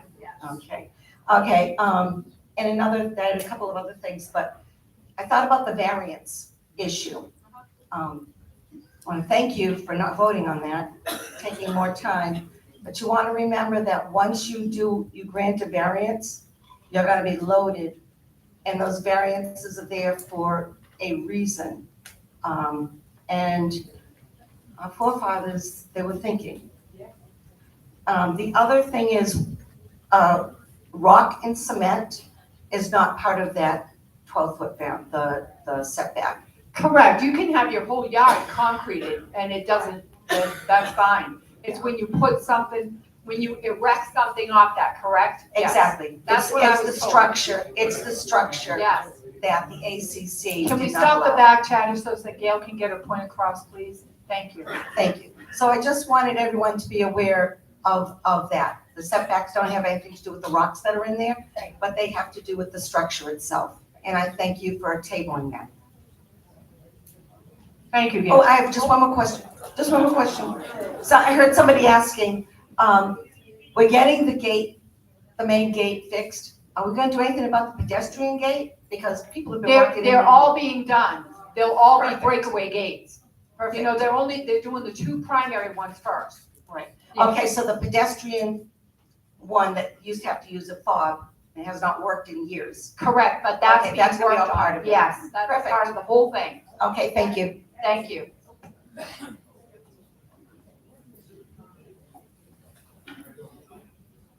Vince Pizzo, Unit 3. There's a few things I'd like to talk about tonight, and I got 3 minutes, right? So I got a letter here from Arlene for myself that I'd like to read everyone. Okay. I believe Vince was unfairly terminated. The raises current concern with David Henry at the time, but once again, my input was disregarded. It was clear that David had strong objections to Vince's contractual status, and when the road issue surfaced at the clubhouse, Vince was made a scapegoat. In January, I gave Vince a positive performance review. He was a hardworking, committed employee, managed the clubhouse and facilities department simultaneously. Challenging responsibility for anyone. Despite his dedication, he was dismissed without any notice and the opportunity to address any of the concerns. His termination appears to be bypassed our standard HR protocols. There was no warning, no improvement, no performance improvement plan, and no opportunity for Vince to defend himself. This is not only to undermine the principles of fair treatment, but also sends a troubling message to the rest of the team. Vince brought a real value to the organization. He implemented his improvements, coordinated between departments effectively, and worked under difficult conditions. Since his departure, morale staff has noticeably declined. Sudden dismissals without transparency hurt the cohesion and trust in leadership. I strongly encourage leadership to reflect the process and follow with our HR protocols. Secondly, I'd like to address the budget.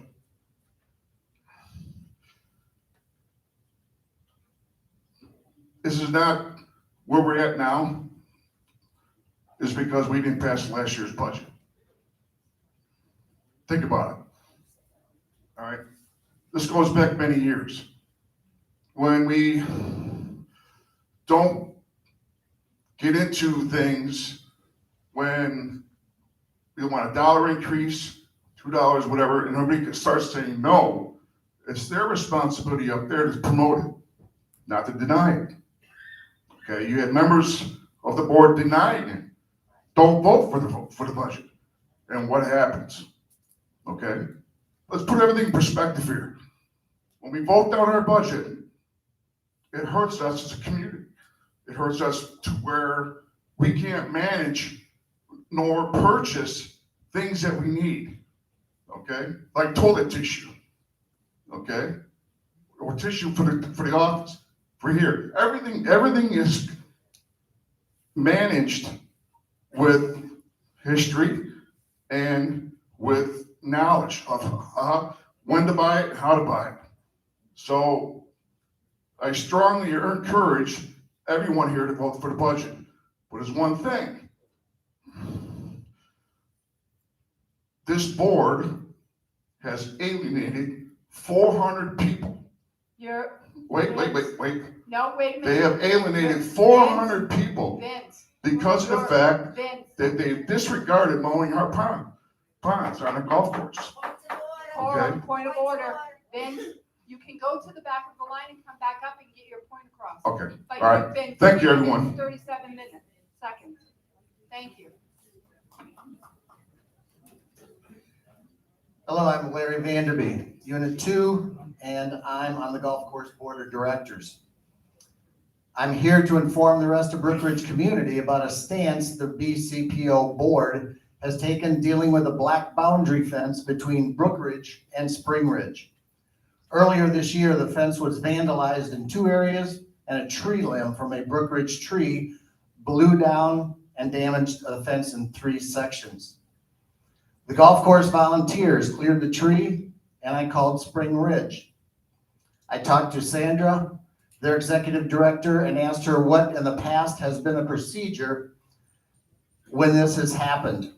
She said she would just call BCPO, whoever the executive director was, and they would work with Public Works and take care of the issue.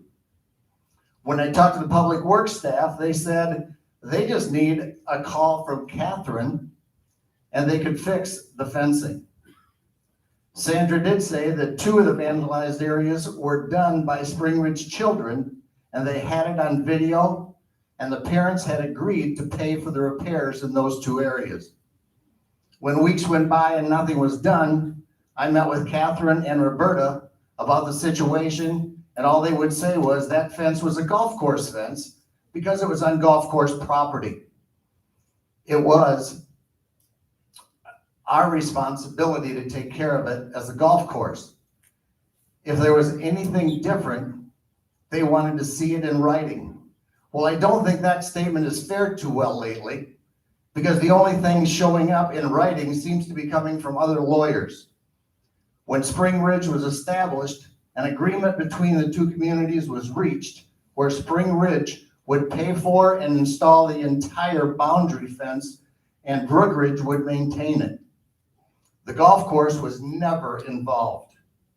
Because the fence is a boundary fence for Brookridge, not a boundary fence for the golf course. That agreement was made, and it's worked great until now. What I can understand is why the board is willing to spend $500,000 on security at the front gate, and yet will not spend approximately $1,000 or less to fix the security on the west boundary of Brookridge. If this board is not willing to handle this little problem, maybe Spring Ridge can just take the fence down and they have better use for it. I do, however, want to remind you of the incident last week, and I hear again tonight, some damage at the pool area where a person came to Brookridge in the back of the park. Fence was damaged, 30 homes in Brookridge and a few more in Spring Ridge. If this fence problem is not fixed, may I suggest installing more video cameras, security lights, and get yourself some home protection.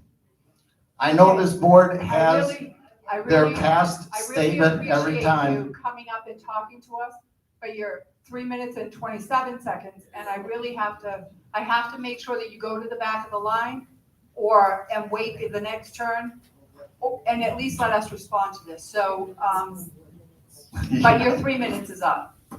And I can tell you, Roberta will respond to this. The problem is,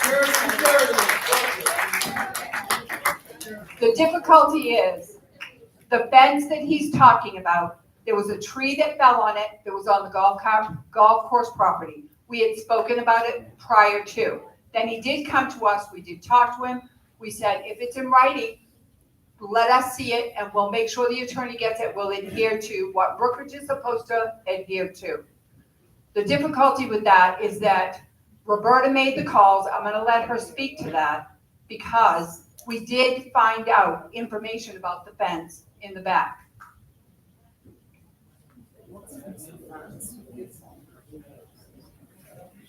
I just want to tell you that when I was told that Sandra knew the agreement, that I did call Sandra, and Sandra replied. And I asked her, she said she had been there since the inception of Spring Ridge, and she knew of no such agreement, that the tree that fell on the fence and damaged the fence was not our tree. And therefore, we're not responsible for maintaining or fixing it. The two other damages were, she told me, from Spring Ridge's children, and that those families were going to fix that part of the fence. So as far as whatever the golf people want from us, I am not sure, because Maybe you should contact the families and get them to take care of it. Well, they are taking care of it. The families that The came Spring Ridge over. families are taking care of those Correct, two they're taking. damages. They already said that they were taking care of that. The only thing they won't take care of is where the tree fell onto that fence, because they said that wasn't something that they would take care of. But they did, the golf course did take the tree away, so that's a good thing. So now it's just a broken fence that needs to be repaired. And yes, our Public Works Department referred him back to us to talk to us about the fact that, are you going to fix that fence? And we won't fix a fence that doesn't belong to Brookridge. We're not gonna spend your money on something that doesn't belong to us. The fact that it was that Public Works was given the okay to fix that fence in the past was a deal that was made not in Brookridge's favor. It should not have been repaired at our dollar. That's just one more excuse and one more reason why we're in the red. Things like that happen all the time. Okay. Robin Napier, Unit 3. I had turned in a paper, and whenever you started talking about the voting, the president, you never called me, and I asked, I had my hand up. I mean, I don't understand why I had to get in line. But anyways, the reason I'm up here. Robin, we wanted you to wait for member comments instead of going into answering questions during the first beginning of the session. But we also had other people like Neil Metcalf that came up. So again, Okay, she but turned she the had a paper in, paper. I turned the paper in. I didn't see yours. Well, I gave it to Jerry, Jerry gave it to Roberta, Roberta's holding on to it. Put the gum out of your mouth. Okay. Now, what I'm up here for is, you're saying that it's your fault, the group of you, that we got this postcard late. And then you said something about 7,000 people. Doesn't matter how many people are here, only one per unit. And how many units do we have? How many homes? So only 2,800 would have gone out, But not 7,000. According to the statute and what I read and what the lawyer dictated, as well as Val, we have to make sure that the mailing goes out to all Brookridge residents. So we have to mail that out. And when you have all of those people in Canada and not here, and we have to mail to there, and you can't get through the barrier, then that means that we're not adhering to what we're supposed to be doing. Well, even if they had not had a shutdown, it was sent out late. The post office had nothing to do with it. The shutdown or the delay, it was from us not sending it proper. Correct. Okay, so how much did it cost? How much did we have to pay for that? The postcards that were nothing? We have received credit on the postcards because of the fact that they couldn't be printed in time. So we have received a credit for that. It didn't even, I think it was, well, I don't want to quote that price, but I do believe 400 and something for the postage. No, postage wasn't over $2,000 because the postcards are less, and that's why we chose postcards. But I can get that number for you if you wanna, I can post that if you'd like that. Okay, that would be helpful. But then, now I wanted to ask about Jerry. Jerry, you threw a lot of numbers out at us, okay, holding these papers up. And I understand we want to get to the bottom of things, but how can we vote on something if we don't know how much with, holding a piece of paper up, saying, oh, that doesn't work for me. Okay, I know, I'm truly not trying to be rude because I want to be part of this group and I want us to do well, but to do well means that we have to have people that can tell us the truth, give us a budget, and let us vote. I mean, I'm almost 70 and I feel like I've been taken because I sit over here in the chair and I want to get the information, but it's not coming. And it hasn't come since 21. So Robin, have you come to the office? I did, yes, I was there today asking about the voting. Okay, so you met And- with Jerry? Not with Jerry, no. But did you? And I would love to did meet you with meet Jerry, but Did you this meet is with the Jamie? problem.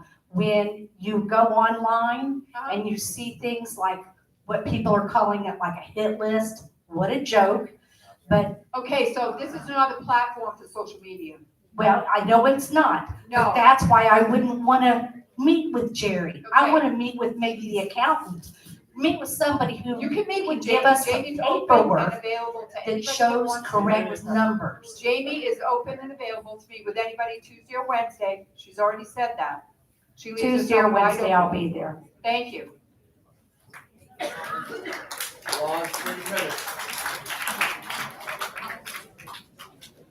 Peter Brechka, Unit 4. So I just want to clear the air with everyone in here. This is addressed to those who go on social media as anonymous, okay? I want to read this. 3 employees of Brookridge Community were given employee contracts. The new board president, David Henry, was completely against this and sent copies of letters to the attorney, Steve Messer. Due to the wording on two of the contracts, they were able to intimidate the 2 employees to accept a cancellation of contract, i.e. sign this cancellation or you are terminated. These 2 employees had no other choice but to sign the cancellation of contract. Due to the wording of Peter Brechka's contract, he was not able to be terminated. Steve Messer referred the matter to one of his associates, Jamie DeCovna, who specializes in employment law. I was in a meeting in the Brookridge conference room with David Henry and Catherine Lane, who was the first vice president at the time. The day was Wednesday, February 9th. Oh, just so you know, this letter is not coming from me. That's why when I said hi. I met every Wednesday from 2 o'clock on, and I know we had a board meeting that night.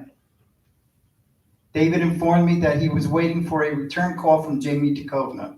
At approximately 3:30, he stepped out of the conference room. Catherine and I continued our meeting. At 4 p.m. closing time at the office, we went to look for David. We finally found him outside of the office at around 4:10. He came back into the office and said, "Do you have a minute for the download?" The 3 of us went back into the conference room. David informed us that the recommendation from Jamie DeCovna was to make Peter's life miserable until he decides to resign. David then said Jamie recommended putting Peter on a night shift and giving him more work than he could handle.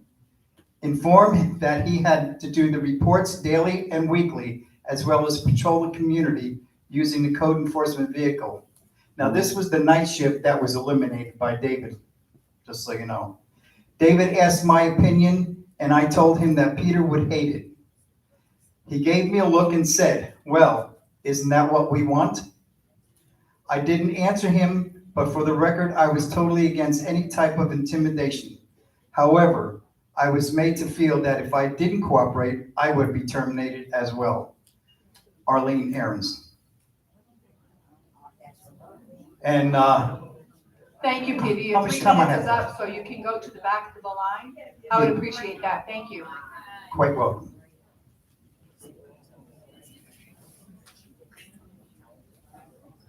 Okay, this is completely off topic, guys. This is informational only. Okay, just want to let you know. We are offering an open CPR class for the Brookridge residents only. It is November 1st. We have 2 sessions, one from 10 to 1 and one from CPR, yes, first aid, CPR, and defibrillator trained. Yes. So first session is from 10 to 1. The second session would be 2 to 5. The cost is $25 per person, and that's a big price cut from $85, okay? And the sign-up sheet is at the clubhouse, or you can text me or Mike for more information, and there is a link that you go to actually sign up. If you have issues with signing up, you can bring cash or a credit card after you've signed up that day, and they can take care of it. Yes? It's going to be room E. Room E right here. So the sign up is with Kelly. Kelly can handle the sign-ups. We can take 25 people per session. Okay, that's just informational. Thank you.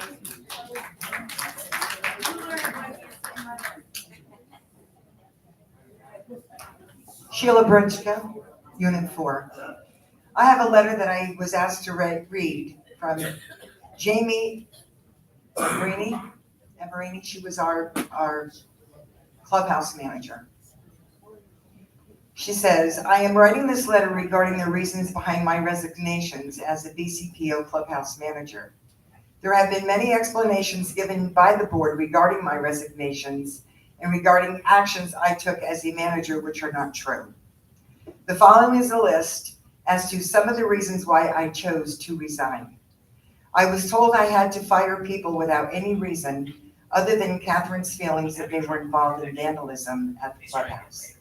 There was no evidence of these accusations, just Catherine's order to fire them on the feeling she had. One of these employees was ordered by Catherine to be fired in exchange for a raise for public work employees. Once confronted on this by 2 other board members, Jane and Jerry, and myself, she lied and denied a conversation about firing an employee in exchange for raises for public work employees ever occurred. I felt after the conversation confronting Catherine that my job and other employees were in jeopardy, not because of anything myself or the employee did, but because I was told the truth against Catherine. As far as other employees' jobs were concerned, she wanted anyone who lived there and worked there as an employee to be fired and gone. I was asked to hide things such as the BYOB laws and regulations that the clubhouse is not adhering to and is in violation of. I brought it to the board's attention and to the attention of the governing documents that we are in violation of the BYOB laws, and I was told not to tell anyone. For months, the pool was being operated without a proper operator's license. Non-licensed employees were operating, repairing, and replacing chemicals in the pool. Events were being run without the proper crowd control certificates. One person had a certificate and they were not present at all events as required. Setting up the GM to be fired for months ahead of when they actually fired her, I was told to keep my conversations with the GM in an email so we had proper trail to build a case to fire her. There are many more things I could add to this list, but these are the main reasons that I resigned. I resigned because the board wanted me to do things against my morals and what I knew was right, not because I was afraid for my safety or the safety of my family as they claimed in a public email. Every explanation Catherine has given about me leaving or the decisions I made as a manager was a lie. Almost everything I did, I was instructed to do so by Catherine and the board. I left not only due to safety, but because I couldn't trust the people I worked for.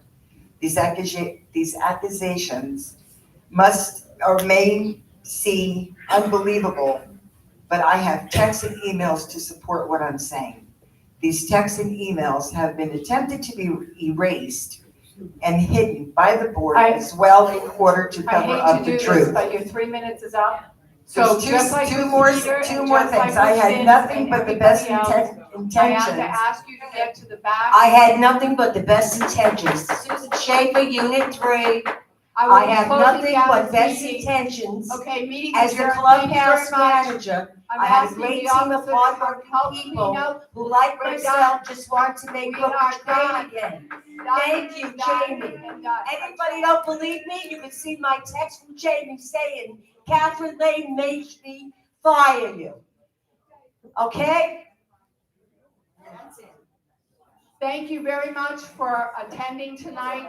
I'm sorry that it got out of control like this, but I'm adjourning the meeting. It's 9:10.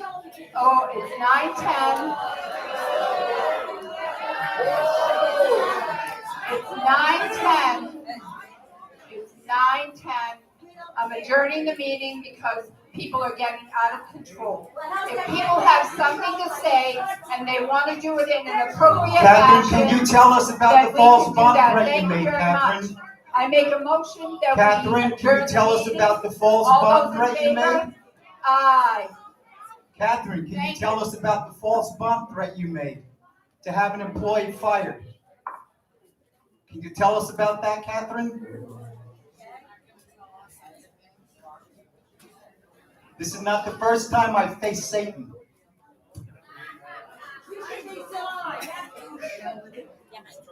They do it themselves. I can turn this live stream off. Shall I? It's been adjourned. So are we?